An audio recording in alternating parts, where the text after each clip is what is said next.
గుంటూరులో బీజేపీ జిల్లా అధ్యక్షులు చెరుకూరు తిరుపతిరావు అధ్యక్షతన స్థానిక యోగి భవన్లో సమావేశాన్ని నిర్వహించారు. ఈ సమీక్షలో బీజేపీ సీనియర్ నాయకులు జూపుడి రంగరాజు, బీజేపీ రాష్ట్ర ఉపాధ్యక్షులు బిట్ర శివనారాయణ ముఖ్య అతిథులుగా విచ్చేశారు. భారతరత్న మాజీ ప్రధాని అటల్ బిహారీ వాజ్పేయి శత జయంతి సందర్భంగా గుంటూరు లక్ష్మీపురం సెంటర్లో ఈ నెల 4వ తేదీ ఉదయం 10 గంటలకు వాజ్పేయి విగ్రహాన్ని బీజేపీ రాష్ట్ర అధ్యక్షుడు పివిఎన్ మాధవ్ ఆవిష్కరిస్తారని తెలిపారు చెరుకూరి తిరుపతిరావు. ఈ కార్యక్రమంలో ఎమ్మెల్యేలు, ఎమ్మెల్సీలు, మంత్రులు, బీజేపీ, టీడీపీ, జనసేన నాయకులు పాల్గొంటారని చెప్పారు. వాజ్పేయి దేశంలోనే అనేక సంక్షేమ పథకాలకు ఆద్యుడని, రైల్వే, పోర్టులు, గగనయాన రంగాల అభివృద్ధికి బాటలు వేసిన మహానాయకుడని పేర్కొన్నారు.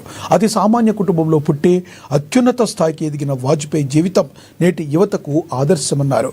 2047 నాటికి వికసిత భారత్, వికసిత ఆంధ్రప్రదేశ్ లక్ష్యంగా కూటమి ప్రభుత్వం పనిచేస్తుందని తెలిపారు. వాజ్పేయి గారి విగ్రహాన్ని మేము 4వ తారీఖు ప్రతిష్ఠించబోతున్నాం.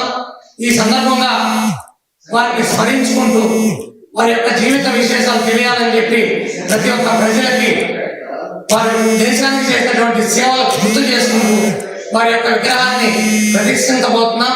దాని సందర్భంగా ఈ కార్యక్రమానికి ముఖ్య అతిథిగా వచ్చినటువంటి పెద్దలు, గౌరవనీయులు బీజేపీ సీనియర్ నాయకులు జూపుడి రంగరాజు గారు, అలాగే మా రాష్ట్ర ఉపాధ్యక్షులు బిట్ర శివనారాయణ గారు, రాష్ట్ర అధికార ప్రతినిధి దత్తం శ్రీనివాస్ గారు, అలాగే గ్రామీణ కార్పొరేషన్ డైరెక్టర్ వెలగలేటి గంగాధర్ గారు ఈ యొక్క ప్రెస్ మీట్ కార్యక్రమంలో పాల్గొన్నారు.